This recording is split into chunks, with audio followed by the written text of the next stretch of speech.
السلام عليكم ورحمة الله وبركاته. ازيكم يا بنات؟ يا رب تكونوا بخير.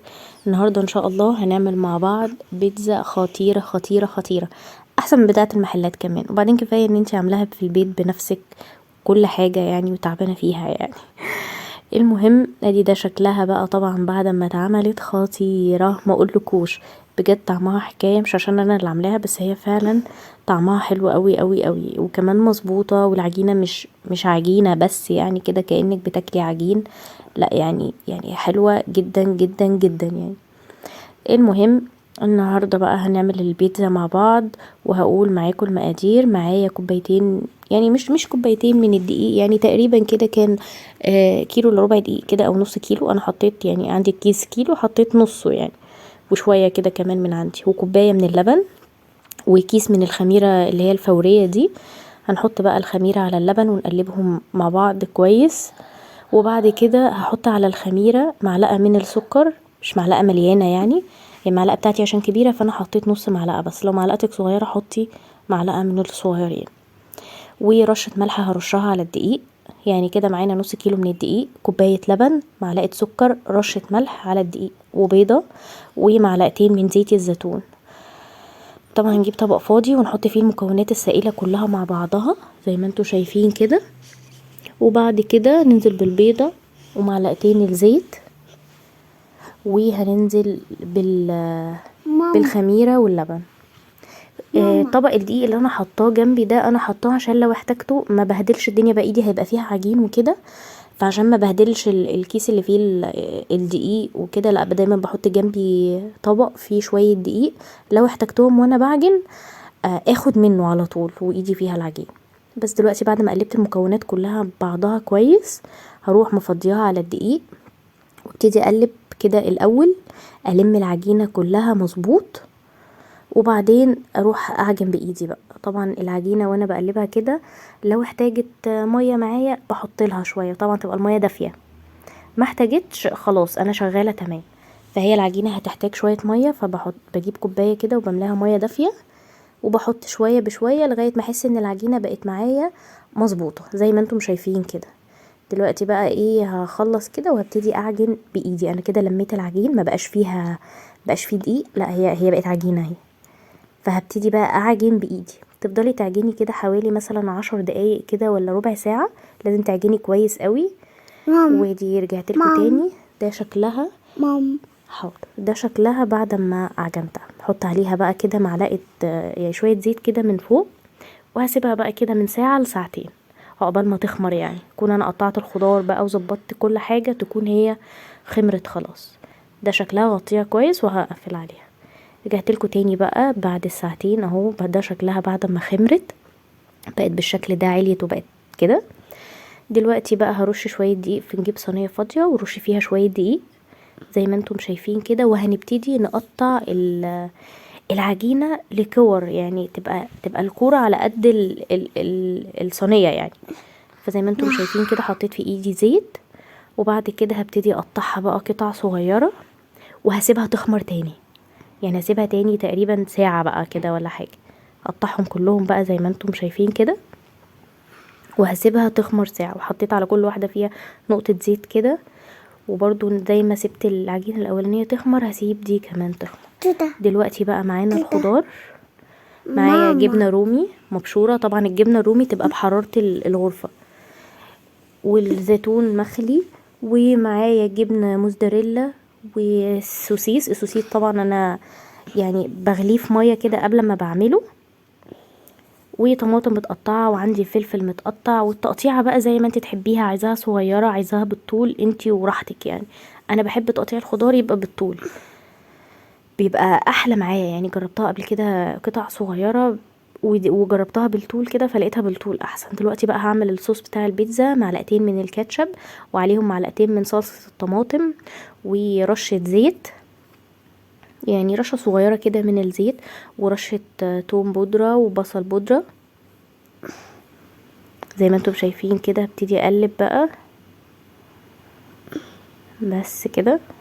كده رجعت اهي الخمير، العجينة كانت خمرت بالشكل اللي انتوا شايفينه ده، وعليت كده معايا اما تعلى معاكي كده وتخمر اتاكدي ان انت كده عجينتك مظبوطه 100 طبعا الرخامه مغسوله كويس جدا ومسحاها يعني. فهاجي دلوقتي هدهن عليها شويه زيت، وبعدين هرش رشه دقيق، وابتدي افرد العجينه بتاعتي. الاول ببططها كده بايدي، وبعد كده بالنشابه بقى، وتشتغلي بقى هتلاقيها بتتفرد معاكي ومظبوطه. وعشان انا سبتها ارتاحت شويه كتير فهي ما بتلمش معايا تاني. يعني لو انتي فردتي العجينه ولقيتيها بتلم، يعني عامله زي ما تكون بتمط كده، انتي تفردي وهي ترجع تاني، يبقى كده العجينه مش مرتاحه كويس. العجينه لو خدت راحتها، يعني سبتيها براحتها تخمر كويس، مش هتمط معاكي وترجع كده يعني. اكيد انتوا فاهمين قصدي ايه. بس اهي شكلها، وانا بحب اعملها السمك بتاعها ما يبقاش تخين، علشان ما احسش ان انا باكل عجين. يعني انا عايزه لا استطعم بكل حاجه، يبقى طعم كل حاجه ببقي. فما بحبش اعملها تخينه، يعني بعملها دايما رقيقه، بتطلع حلوه قوي قوي قوي يعني. بس كده اهو دهنت برضو الصينيه دهنة زيت كده، ورشيت عليها دقيق عشان ما تلزقش ولا حاجه ولا تتحرق مني من تحت. وبعدين فردت العجينه فيها. هعمل بقى معاكم تاني واحده، مش هعمل طبعا كله قدام الكاميرا، لا انا هعمل بس اوريكم طريقه الفرد كده في 2، والباقي انا هكمله نفس الطريقه برضو. رشيت رشه دقيق، دي كانت اتفتحت مني كده، فانا ايه لميتها بالعجين، يعني لميتها على بعضها. هقلبها على الناحيه التانية وافرد كمان فرده. اهم حاجه ما تخليش الحروف بتاعتها تبقى تخينه يعني. هجيب الصينيه وهعمل برضو نفس الخطوه، هدهنها دهنه زيت، وبعدين هرش رشه دقيق وافرد العجينه فيها زي ما انتم هتشوفوا كده اهو بالشكل ده. دي الصينيه عشان صغيره هيبقى فيها زيادات، الزيادات دي انت حره فيها، عايزه تلميها لجوه وتحشيها جبنه موزاريلا تمام، عايزه تقطعيها زي ما انا بقطعها كده وتساوي الصينيه كلها برضو تمام، يعني انت وراحتك. بس انا حبيت ان انا اعملها كده، يعني محشيهاش جبنه ولا حاجه. هنيجي بقى هنا دلوقتي للحشو. هنحط معلقه صلصه، هنحط معلقه صلصه ونفردها كويس. اهم حاجه ما تجيش على الحروف بتاعه الصينيه عشان ما تتحرقش منك. يعني وانت بتحطي الصلصه حاولي ايدك تبقى في النص، بس الحرف سيبيه علشان الحروف ما تتحرقش. وبعد كده هنخرم البيتزا كده، تجيبي شوكه وتخرمي العجينه بيها كده كويس عشان تاخد هوا وما تتحرقش منك في الفرن.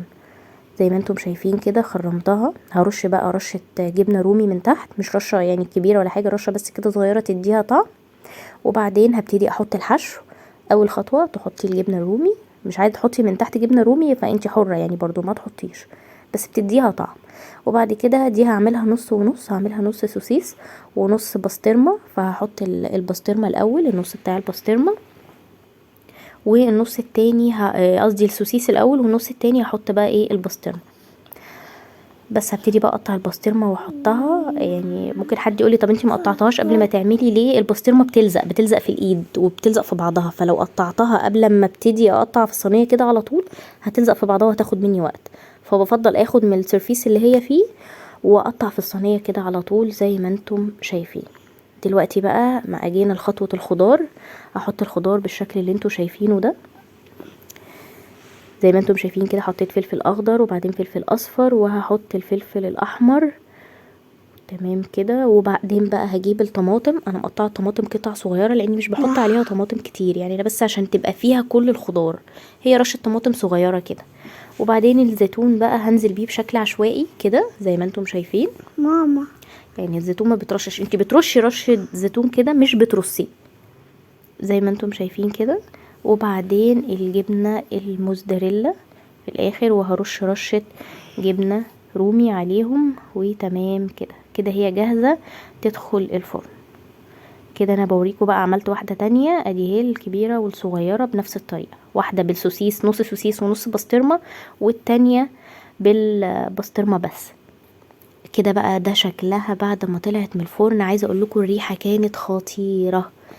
بصوا حقيقي جميلة جميلة جميلة، وبجد جربوها وبإذن الله بإذن الله تعجبكم. وما تنسوش تقولولي رأيكم في الكومنتات. بصوا شكلها حلو قوي ازاي. وما تنسوش كمان تعملوا لايك للفيديو ده وسبسكرايب للقناة. واي حد عنده استفسار عن اي حاجة كلموني